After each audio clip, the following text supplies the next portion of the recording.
Já começa falando da SAF do Vasco, Nicola, Sérgio Américo. Sérgio, eu nem publiquei no vídeo, até porque foi meio corrido agora à tarde, mas vou trazer mais detalhes no vídeo de amanhã cedo. O Vasco já não está fazendo alguns movimentos de saídas de atletas que foram procurados nos últimos dias por conta da SAF. Não vou trazer nomes dos jogadores, para não dedicar nem as minhas fontes, mas teve um dirigente que é um cara próximo de mim que entrou em contato com o Vasco e falou, gostaria de contratar esse jogador, vocês podem ajudar? O cara não está sendo muito utilizado pelo Vasco e tal, e a resposta foi, não dá para fazer nada de sopetão, porque a partir de agora qualquer saída ou entrada já passa pelo pessoal da SAF. Confesso que eu tomei um susto quando esse relato me foi contado, até porque a gente sabe que as negociações estão encaminhadas, avançadas, mas ainda não há assinatura. O que essa pessoa deixa claro é que hoje já tem o dedo da SAF de Marcos Lamáquia no Cruz Maltino. Beleza? Raia no Real Madrid será? Felipe Mugni aqui pergunta, eu confesso que eu nunca ouvi falar. Nicola, qual a sua opinião sobre o Lamáquia? Bom negócio para o Vasco? Houve até quem dissesse, mas o Vasco está sendo vendido pelo valor que o Flamengo arrecada em uma temporada assim, mas qual outro clube virou SAF com a promessa de um aporte de 2 bilhões de reais? Nenhum. Então, o negócio que o Vasco está fazendo com o Lamáquia é bem bom, sim. Especialmente por toda a dificuldade de arrecadação. Hoje o Vasco arrecada muito menos do que o Flamengo, mas pode garantir um trampolim para se aproximar do Flamengo graças a essa SAF. Eu acho um negócio interessante, eu acho um negócio bom. O Marcos Lamáquia é quem assume o projeto, mas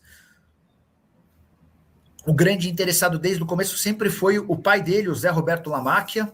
Acho que a Leila Pereira também tem bastante vontade desse negócio acontecer, porque a Leila é a vascaína da família. É curioso, né? A Leila é a presidente do Palmeiras, embora seja vascaína. E o o marido dela, o Zé Roberto Lamáquia, que está ajudando o filho a comprar o Vasco, mas é palmeirense, enfim. Eu acho bem interessante, acho que é uma empresa que tem seus problemas em relação a normas, em relação a forma como age em relação aos idosos, mas é uma empresa super bem consolidada do ponto de vista financeiro. O patrimônio estimado do Lamáquia do pai, né? Gira na casa de 8 bilhões de reais. O filho, Marcos Lamáquia, tem a herança do pai, mas também da mãe, que também é de uma família de bancos, enfim. Dinheiro não parece ser problema, tá? Boa noite, Nicola. Vasco tem chance de ser comprado? Cleiton, eu te diria que já foi comprado, tá? Agora faltam as questões burocráticas. Cheguei a contar no vídeo de hoje cedo que Marcos Lamáquia e companhia já estão decidindo sobre as coisas do Vasco. Eu posso dizer isso porque um executivo de futebol da minha confiança procurou o pessoal do Vasco para pedir a contratação de um atleta que vinha sendo pouco aproveitado, e a resposta que veio do Vasco é, a partir de agora, qualquer negociação de chegada ou de saída, a gente precisa da aprovação da SAF e dificilmente vai acontecer essa aprovação até o fim da janela, tá? Bora começar o vídeo falando sobre Maceió, atacante da Portuguesa, que foi alvo nos últimos dias do Remo, do Vasco, do Fluminense, foi sondado pelo Corinthians, pelo São Paulo, entre outros, mas ao que tudo indica, o Maceió permanecerá na luz. Um pouquinho antes de gravar esse vídeo, por volta das 5 da tarde, conversei com o presidente da SAF da Portuguesa, o Alex Bourgeois, que me assegurou que não tinha nenhuma negociação avançada, a janela se encerra às 19 horas. Vinícius Júnior é um no Real Madrid e outro bem inferior na seleção brasileira. Acho que isso é meio nítido e certo para todo mundo, beleza? Mas queria trazer números dos 20 últimos jogos do Vini com a camisa do Real e dos últimos 20 jogos do Vini com a camisa da seleção brasileira. Pela seleção foram 5 gols, pelo Real Madrid 12. Assistências à igualdade, 2 para cada lado. E participações em gol, 7 participações em gol com a camisa da seleção brasileira, 14 pelo Real Madrid. Minutos para participar de um gol, 233 minutos na seleção, 123 minutos pelo Real Madrid. Grandes chances criadas, 2 contra 4. Finalizações no gol, finalizações certas, 23 a 31. Dribles certos, 40 dribles certos nos últimos 20 jogos pela seleção. 50 dribles certos pelo Real Madrid. Só para completar o noticiário da seleção brasileira, que enfrenta na terça-feira a Croácia, contar que Carlo Ancelotti precisou cortar mais 2 jogadores. Rafinha do Barcelona e Wesley da Roma tiveram problemas físicos, musculares, lesão na coxa, e viraram desfalques. A ideia da seleção não é convocar novos atletas para essas 2 posições. Hora de falar sobre o Vasco da Gama para contar que Marcos Lamáquia já tem participação nas decisões do Cruz Maltino. Nessa semana, um executivo de futebol me procurou para contar que procurou o Vasco pedindo a contratação por empréstimo de um jogador que tem sido pouco utilizado por lá. E a resposta que veio é de que essa decisão só poderia acontecer depois que Marcos Lamáquia e companhia fossem consultados. A gente tem contado para vocês sobre o avanço nas tratativas para a venda da SAF do Vasco para o Marcos Lamáquia, filho do Zé Roberto Lamáquia, dono da Crefisa, e enteado de Leila Pereira, presidente do Palmeiras. As tratativas estão tão avançadas que faltam apenas questões burocráticas. E essa questão que impede a saída de um atleta sem o aval do Marcos Lamáquia é mais um indício de que o negócio está prestes a ser concretizado.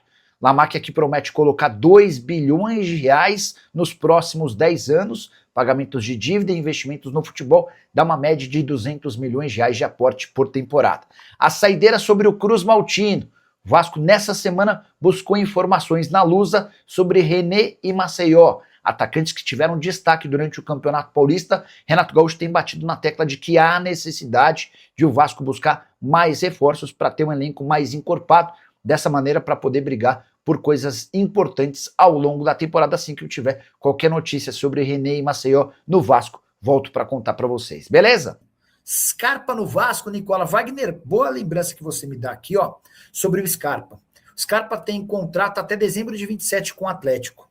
E é alguém muito querido pelo torcedor do Atlético, também pelos jornalistas, mas, cara, entra técnico, sai técnico no Galo, e ele nunca vira titular absoluto, né? Nunca tem a sequência, no máximo um 12º jogador. Isso diz muito sobre o jogador, né? Diz muito sobre o Scarpa, que no momento sem bola dá pouca contribuição, não é aquele cara muito... Ele com a bola é muito bom, mas sem bola ele deixa bastante a desejar. Qual que era a estratégia do Atlético? Tentar investir no Scarpa para ver o que viraria. Diante da dificuldade que o Scarpa tem tido em jogar com o Barba, embora seja só um início de trabalho, o Atlético já topa ouvir o mercado. Tem proposta? Tem interessado? Se aparecer oferta, a ideia do Atlético é recuperar os 5 milhões de euros investidos quando da sua contratação do exterior. Se não der, aí é tentar diminuir o prejuízo, tá?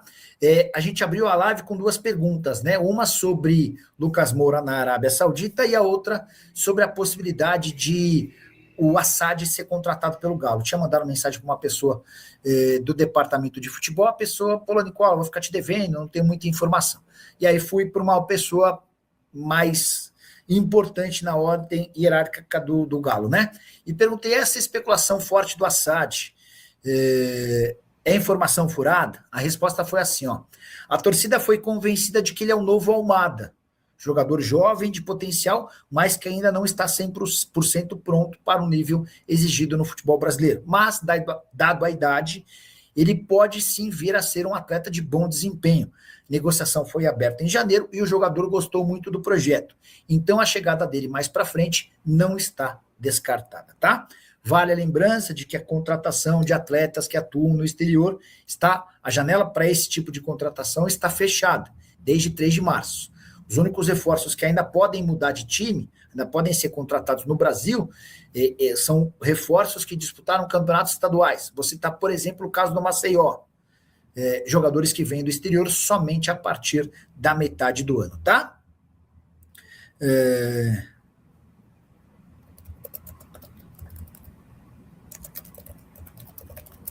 Vamos lá, seguindo com perguntas. Vão mandando as suas questões aí, o que eu não souber, vou repassando para as fontes para tentar explicar para vocês. Rapaziada, chegando aqui com aquele giro de notícias mais exclusivas e atualizadas do Vasco da Gama neste sabadão, peço humildemente para você sentar, dar o like nesse vídeo, se inscreva no canal, ative o sino das notificações para não perder nenhum conteúdo. E a gente vai encerrando a nossa edição, nosso vídeo por aqui.